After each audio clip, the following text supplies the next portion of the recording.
Hi TURULITS, welcome back to my channel. It is day 6,575, I don't know, day of quarantine. Please stay safe, please stay home if you can, if you are an essential worker. Thank you so much for all you do. There is a group of people that I feel are just not getting enough credit, and those are the bankers, especially at one branch, which is Chase. One of my best friends that I consider my sister, she works at Chase, and I just feel like she's not getting enough credit for like going into work, because there's a lot of Chase banks or just banks in general that are actually like really close, but her branch isn't. So please leave her a comment down below and saying thank you for still going into Chase. I don't know why it's open, because who's actually going to the bank? So give her credit down there. She is a mom, she's an amazing mom, she's just amazing. So just leave her down a comment saying thank you for what she's doing, going to work and getting on the subway and just doing what she needs to do to keep this world going. But I have my YouTube notebook, which is an Erin Condren notebook, which I had said that I have like this bougie notebook for my YouTube videos, and it is extremely bougie. Again, I like everything now with my name on it. It just feels more like it's actually mine, because growing up and going to like water parks or theme parks and all this stuff, like people would find their names on keychains and all this stuff, and I would never, because whose name is Alyssa besides me? So yeah, so we're gonna talk about my iron deficiency. I have stuff written down here, so if you do see me looking down, it's because of that. And yeah, so I do want to start off by saying yes, I am wearing a head turban. My hair is looking pretty crazy. Yes, I'm able to do it at home. I have my Revlon One Step. If you have not yet seen that video, I will put a card right up here for you to go see that. But I am trying to do no heat, so yeah, I was trying to see if I can fix my hair, especially my Wi-Fi hair in the front. Iron deficiency anemia is the most common one that is out there, so I do want to start off by saying that.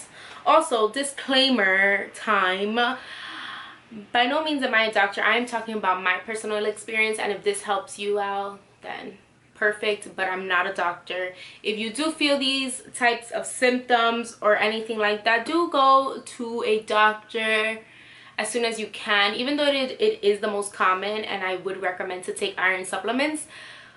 But iron supplements only work for me only after I do certain steps. So if you do feel this way, please go get medical attention. Again, do get iron supplements, as you should be taking anyways. Maybe, I don't know.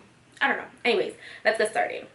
I have always had iron deficiency anemia, which I don't know if a lot of people in my inner circle know that. It's just gotten progressively worse after one situation. So I've always had it prior to having my period, right? Like it was always like something was like a little off with my blood, but it was like never super concerning. It started getting concerning after I got my period, but it was still not like oh my god, you know. So why did it get so bad? In 2017, December of 2017, right, is when I first started feeling the way that I felt. Like I was feeling off for a while, and I would have like this pain in my ovary, and I'm like, oh my god, what is going on? There's something wrong or whatever. And unfortunately, like not unfortunately, fortunately enough, I was with someone. I was with my ex. I was like telling him, and he's like, oh, maybe you're just gonna get your period. Obviously, like guys don't know, and I'm like, no, this just doesn't feel like my period or anything like that. So he's like, okay, so make an appointment with your GYN and all this stuff to see like what's going on. And I'm like, yeah, I should. But obviously I had already known that. I just wanted, you know, when you just want someone to like basically reassure you that you're not going crazy. It was that. So I made my appointment to go to my GYN, and I had an ultrasound, and there was an ovarian cyst. Now the size of the cyst wasn't like huge, but there was a cyst, and you know, as a woman, like you start thinking about like the worst, especially if you're like a hypochondriac and you like look up everything and you just start like losing your mind. So I was like, oh my god, I'm not gonna be able to have kids, this, that, and the third, blah blah blah. I was like, I want to get my eggs checked, and my doctor's looking at me. She's like, you're only 22, like you're fine, like this is normal. And at the time I was morbidly obese, so there was also that, and it was just common.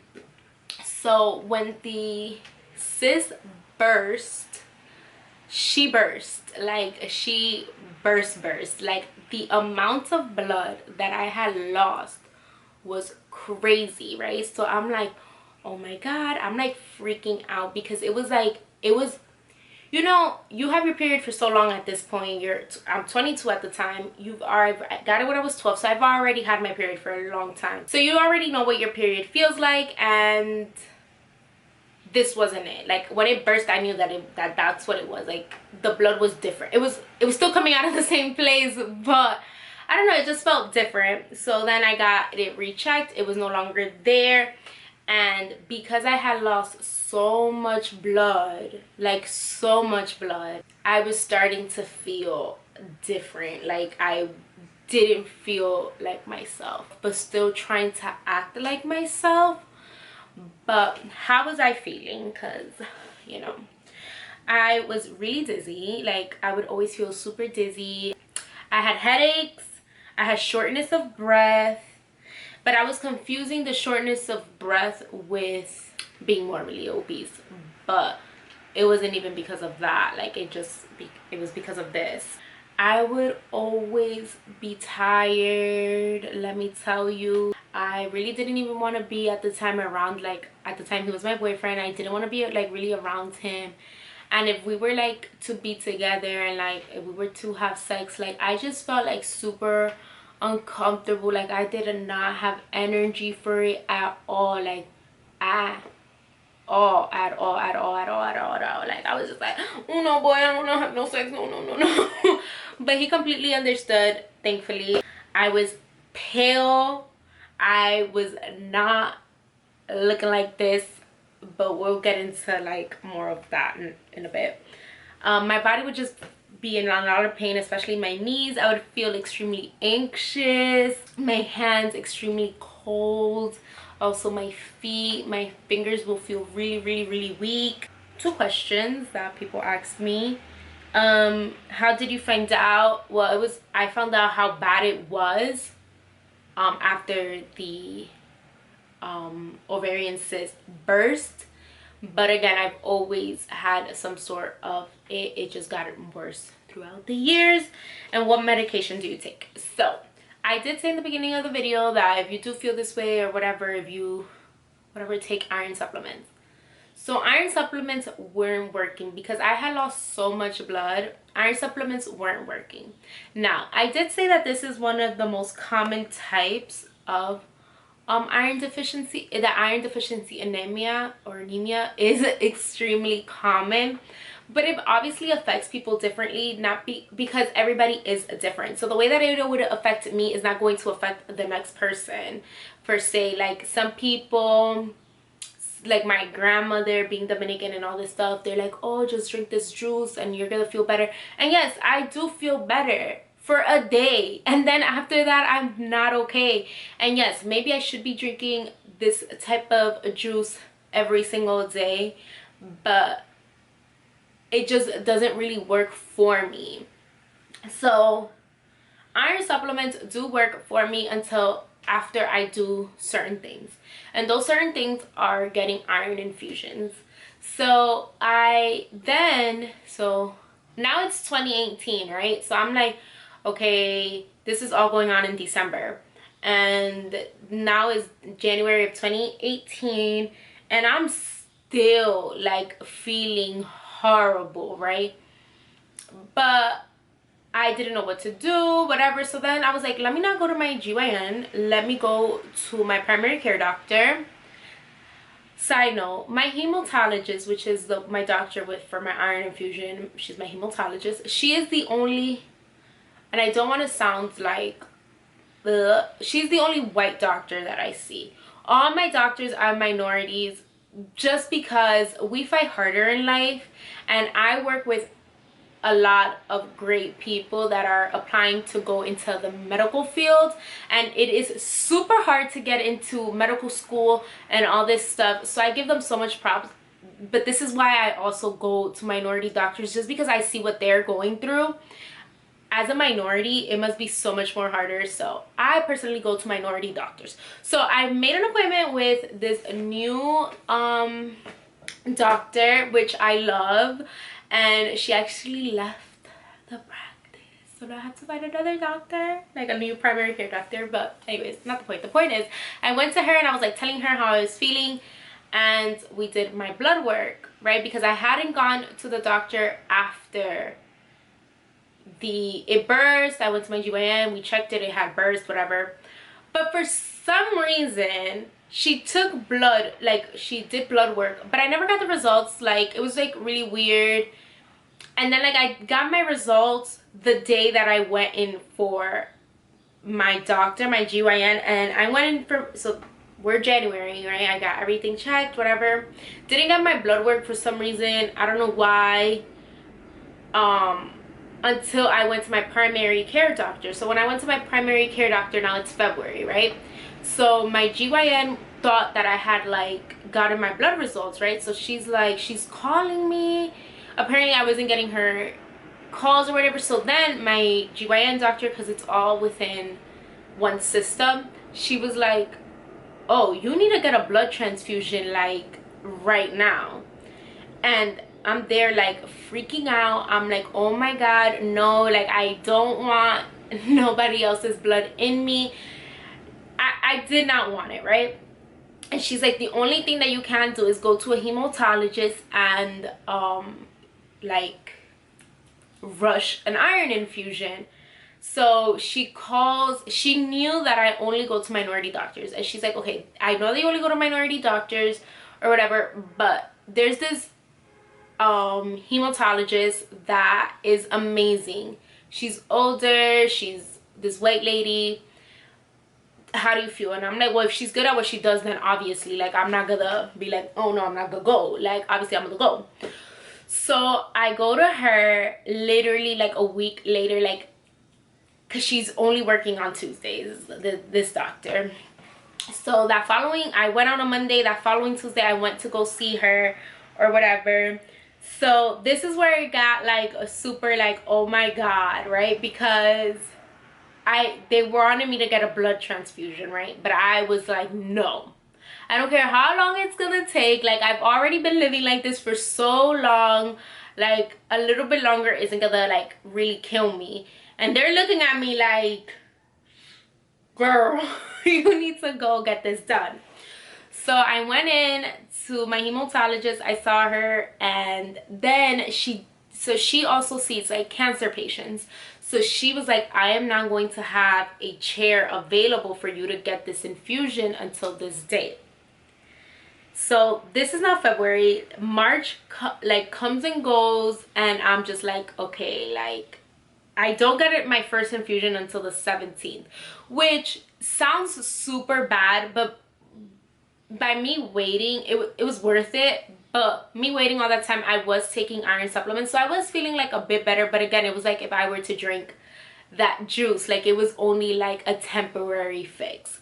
So I was taking it as a temporary fix, and I was feeling like a bit better, not like 1000% again, because it's literally just like a temporary thing for my body, for me.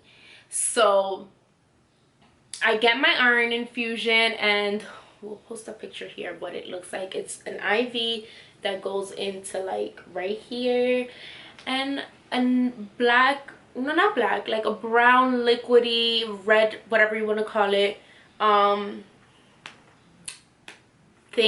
liquid thing goes inside of me.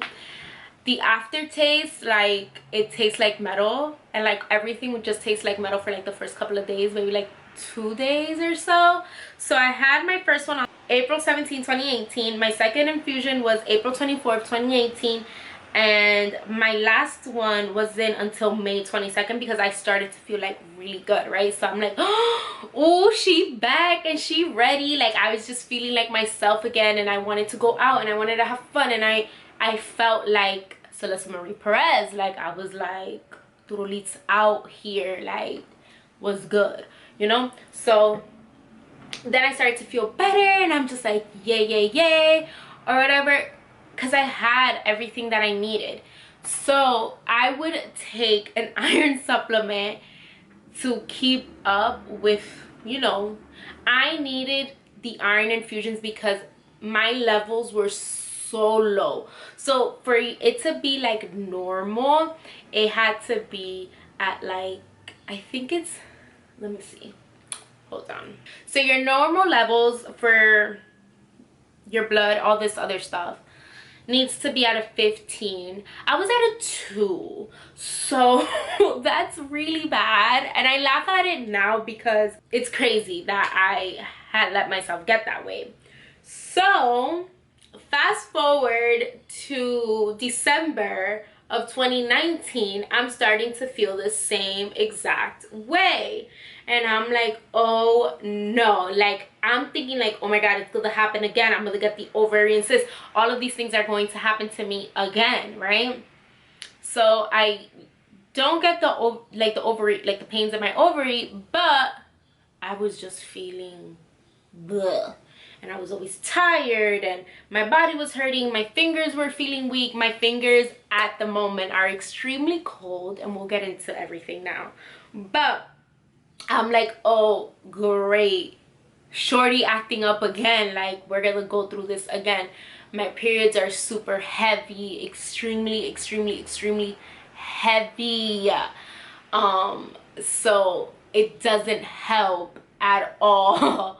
So because my periods are so heavy, it is why I still have this issue, and I will remain to continue to have the same issues for a long time, I think. I don't know, we would have to see. So I went to my hematologist again. We checked myself again to see what were my levels again, and my levels were at a 3.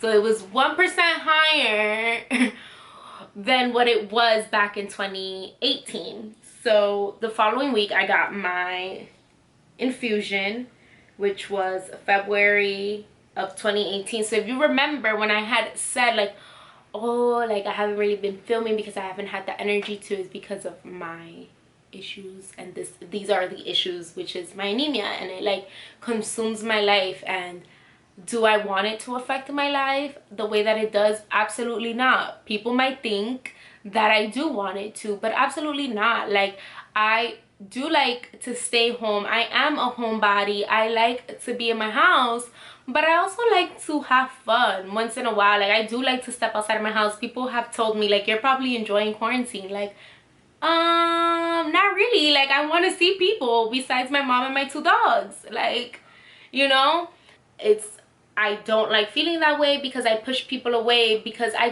don't like being a burden to people. I don't want to keep being like, oh no, I don't want to do things because of this. And like, people have actually been like, get over it. Like, just get over it. Like, people go through worse, and yeah, people do go through worse and they push forward, but not everyone is the same. People do things differently, and I just happen to, when I feel like that, I just stick to myself, which to me personally, I feel like it's okay because I'm not putting that burden on the next person. So then I had to get another infusion, and it did not take effect because I got the infusion, and from the train ride from the doctor's appointment to the train ride home, when I got home and got in the shower, I got my period. So it was just like, that infusion was for nothing. And we did do a higher dose than previously before because I just don't like to get pricked either. Like, so we were only gonna do 2 infusions, but I had to go back a week later to get another one because obviously it didn't take its full effect because I got my period, and it basically went in and came right back out in a sense. And I do, the time that I'm filming this video, because it's a Sunday, I do have an appointment on Tuesday, which is April 28th for my 3rd infusion. But Rona is out there, and I don't feel comfortable going into a hospital. So I don't know what to do, and I can't ask you guys what do you guys think I should do because I need to make a decision by tomorrow. So yeah, I still have it. I would probably am going to have it for the rest of my life, and that's okay. I have learned to accept it and embrace it because I'm here making a video, and hopefully this video does help one of you guys, well, one of you turulits, and if it does, then great, awesome. If you guys have any sort of question, please leave me a comment down below and I will answer the question as much as best as my knowledge can help. I don't know if that makes sense, but I can help you in a sense. Maybe, hopefully, you let me know if you have a question, and I am more than willing to answer the question. Sorry if this video is a bit long. If you have stayed, then thank you. And yeah, I'll see you turulits next time, and don't forget to like, comment, and subscribe, and leave a comment down below. Yeah, what question should I ask that has nothing to do with this video? Let's see. Can't think. Bye turulits, bye.